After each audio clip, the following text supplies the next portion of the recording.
Mr. Mayor, members of the council, I'm here to report on a new type of real estate fraud called predatory remodeling that is cropping up across the country and is occurring here in Columbia Heights. Predatory remodeling is the act of flipping a home and illegally remodeling it using unlicensed contractors and ignoring building codes in order to quickly turn a profit. Meanwhile, the new homeowner is stuck with the hidden building code violations and hazardous living conditions, costing tens of thousands of dollars to repair and substantially lowering the value of the home and its neighboring properties. This happened to me. In May of 2013, I purchased my very first house here in Columbia Heights for $174,000.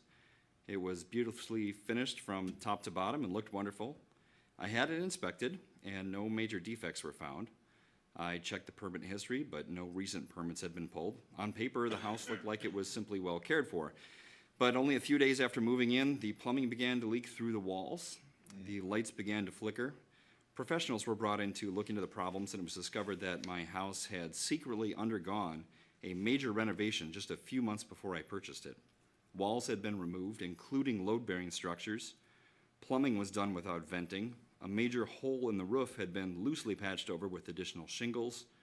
Bare wires were covered with drywall. A crawl space access was covered with drywall. Water and gas shutoff valves were covered with drywall. Heating ducts were cut and hidden with drywall. Clearly, the work was done by unlicensed persons. Licensed plumbers, electricians, and general contractors have bid on repairs which, to date, estimate as much as $100,000. Upon discovery, I called the Columbia Heights building inspector, Larry Pepin. He visited my house and witnessed the remodeling work. Not only was Larry appalled at the level of malice that went into hiding these code violations, but he also ordered me to immediately fix the structural problems or face eviction. When I was asked what my legal options are, his reply was, "You're stuck." What Mr. Pepin meant, and what I have learned from dozens of lawyers since, is that our city, county, and state laws do not offer any recourse for victims of predatory remodeling. The Minnesota Department of Labor and Industry provides a contractor recovery fund for shoddy work done by a licensed professional, but there is no penalty for an unlicensed contractor. Additionally, if a home flipper does remodeling work without a building permit and is not caught in the act, there are absolutely no consequences. As you can imagine, this was quite a shock for me, my family, and my neighbors. I am financially ruined, and my property's value will never appreciate above the cost of the damages. Accountants estimate that the flipper turned a profit of approximately $90,000 on my house, where he ran the sale through the IRS as a 1031 exchange to avoid paying income taxes. My home's finished square footage has been reduced 44% from 2,170 square feet to 1,225 square feet. The 4-bedroom, 2-bath layout was reduced to 2 bedrooms, no working bathroom, and no working kitchen. Anoka County Assessor Michael Brown visited my house, witnessed the damage, and lowered the property's taxable value. My story has been running multiple times on WCCO Evening News, featured in Remodeling Magazine, and is the subject of the website hoodwinkedhouse.com. That website has gone viral, shared on social networks over 15,000 times, and has received over 28,000 visitors every month since. This incident has also drawn the attention of major media outlets because they are seeing predatory remodeling cases cropping up all over the country.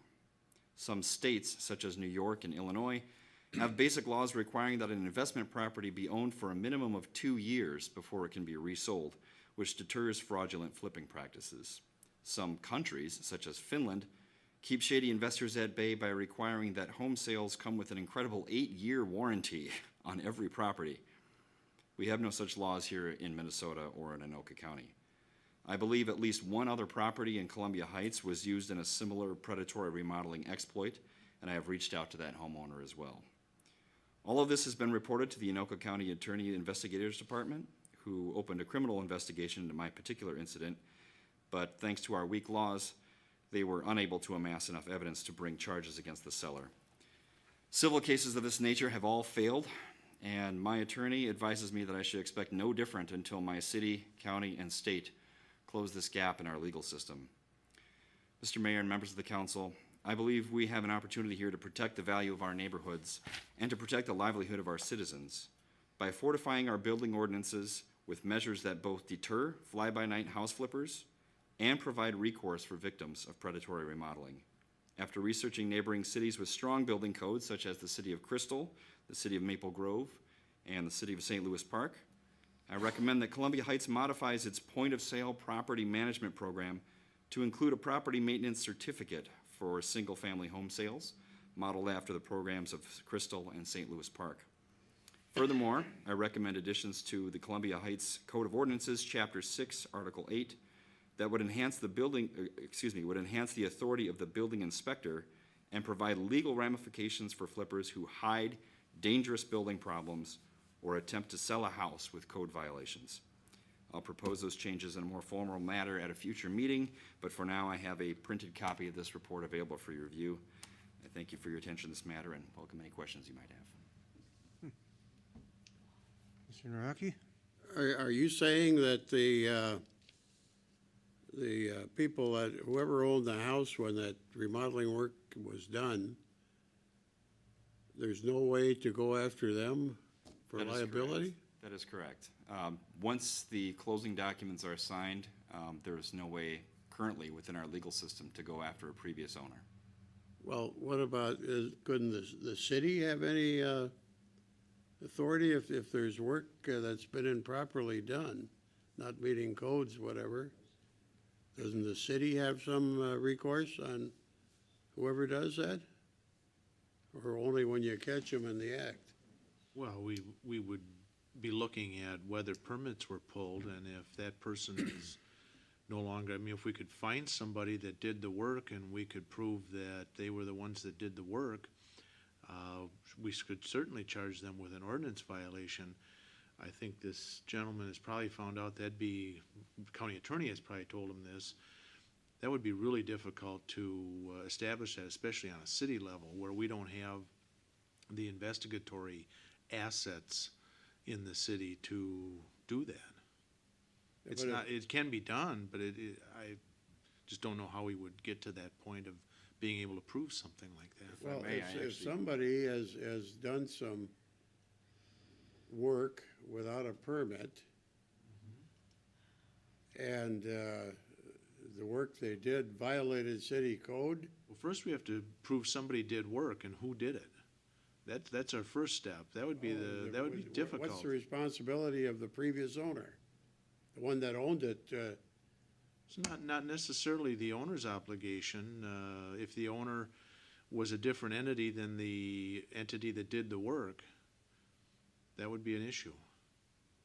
If I may, I actually do have some evidence that substantiates that the person who sold me the house, the last owner, did in fact complete the work.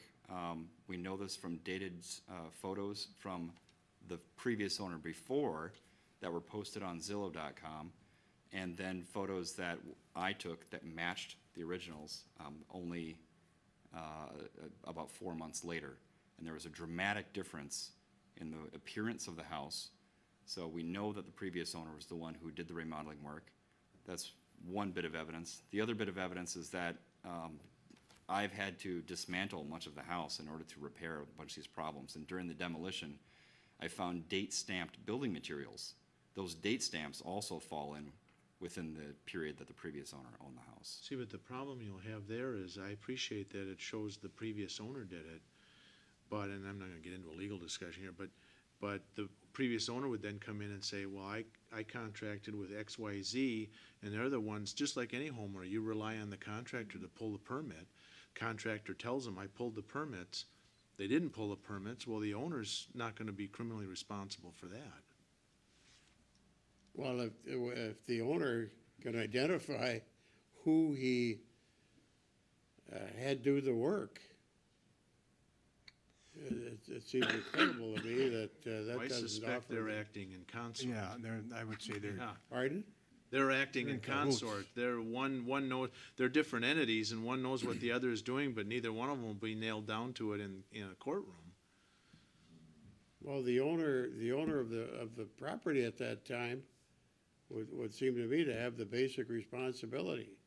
If he's not willing to identify, who did the improper work, you would think that there'd be some that he would have some legal responsibility there. Okay, can I ask you, this was a flipper. He bought the house, did this shoddy work, and made it look pretty and sold it, closed the deal, and went on his way. That's correct. So it isn't a homeowner that hired this guy to do it. Whoever did the work, whether he did it, the flipper, or his crew, that's what happened here. Correct. And they did it without building permits, That's correct. and they did it without nobody in the area knew what was going on.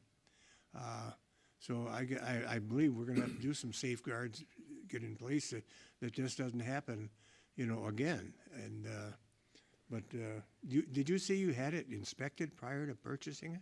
I did, And the although home inspector that did, he must have did a pretty poor job. the inspector did mostly what he could do. As I mentioned, most of the problems were hidden behind drywall or So they behind knew, concrete. they were just deceptive from day one. From day one, that's I mean, correct. they were crooks to begin with, Yes. yeah. Was that the so-called flipper, was he actually living in the house? I don't believe so because he lives just across the border in New Brighton. This is permanent residence. So you know who this fellow is, I absolutely do. okay, and his name should be Mud out there in the, That's correct. John? Was that a foreclosure at one time before you bought it from the other guy? I am not certain on that. I know that it was probably going to foreclosure. I know the property value had decreased greatly because it was in bad repair. Is that the blue house right across from Malcolm's? That's correct. Okay, I remember that one. That's why it kind of looked familiar, the address sounded familiar. There are detailed reports, not only in this printed report that I have available to you, but hundreds of photos and a day-by-day log of everything I've done in this case, available on the website hoodwinkedhouse.com. Does the term ribs bring back any memories? Well, what are you suggesting Larry would have. we do that might preclude this sort of thing from happening to somebody else? Again, I would like to propose this in a more formal matter at a future meeting, but I actually have researched some of our existing building ordinances, and I'm thinking of ways that It wouldn't have been Larry. if a city authority such as the building inspector was able to come in and substantiate that these problems were not the fault of the current homeowner, that these code violations could then be retroactively put on to the responsibility of the previous owner, if it can be substantiated that it was in fact the previous owner. So that's part of what I'm looking for. Did you go through a realtor when you purchased the house? I did. The realtor, The realtor, like all realtors, are looking out for the integrity of the sale, which is what all real estate laws do. They look to protect the transaction.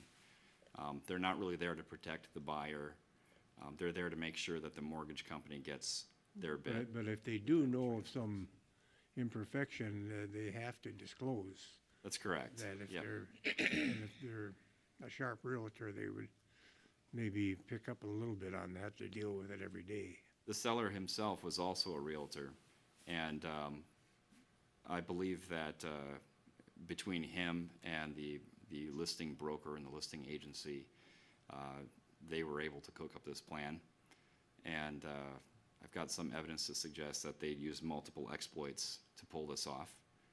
Not only the tax loopholes, but also the idea of the seller gave the power of attorney to his friend, who was also one of the individuals that was a remodeler on the property. He gave the power of attorney to that friend at closing to disassociate himself with the sale.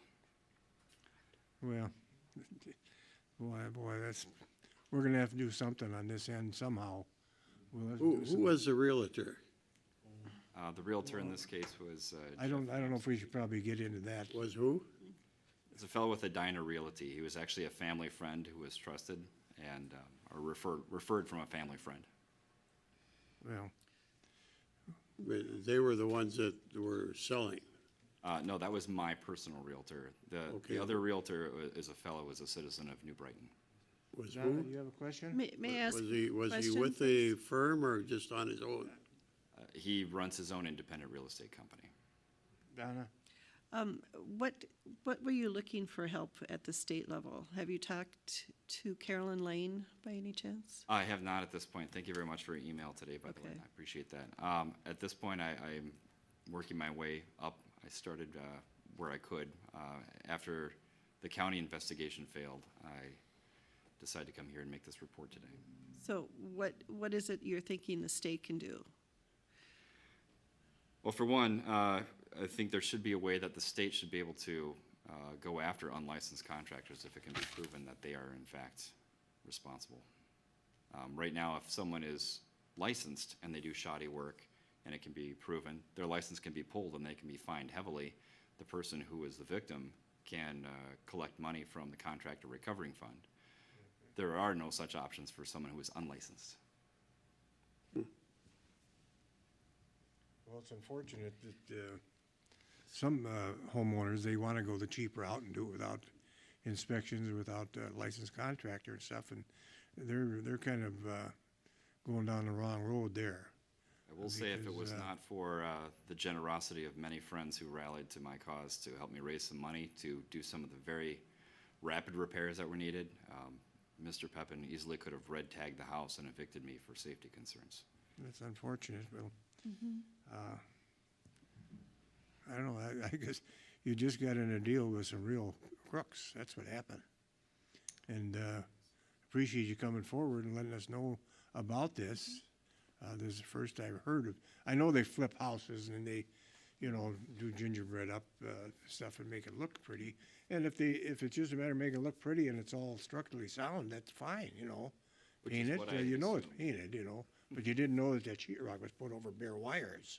Correct. There's no way you can figure that out. But I guess one thing, if the neighbors see some activity on the house and they don't see a you know, a permit up on the window, they probably maybe should call our building inspector, because he doesn't get down the roads all the time. But you know, it's just like the police, be their eyes for them, help a little bit. You see something, and you know, I think that's one of the things that we can do as citizens, protect one another that way. And similar to the cities of Crystal and St. Louis Park, if we expanded our maintenance property. Well, we went to a kind of point of sale at one time, and we really had a big row here. It filled this place and kind of succumbed down, where we just figured it wasn't. And the realtors were against it, and you know. But anyway, I think what we're going to do is we'll have to resurrect a little discussion on this and see what's going on, see what the city of Crystal is, and. I don't know, I think, was it St. Louis Park was just going to have, or it was Eden Prairie, I believe. And they had a council room full of people, you know, both sides screaming at each other. And it lasted till 10:30 at night. I don't know exactly how. They chose not to do it. They chose not to do it. And it's a tough issue, but I think there's something that we can do that maybe not as extravagant as that, but certainly protect against crooks like you're talking. And in my case here, I think my only goal is, I understand that there's probably no way that I'm ever going to recover a single dime from this sort of crime, but I want to make sure this doesn't happen to another citizen Yeah, I of Columbia appreciate Heights or that. Minnesota again. Well, it's, you've been in a work session and you've been here, and it's surprising you got a smile on your face, and how you can do that, because you've been really, you know, that was a sad deal you got into. Mr. Naraki? Isn't there, the question or comment was made about a building permit. Isn't our requirement that a building permit be placed on the front of the building? That's a requirement, and they usually do.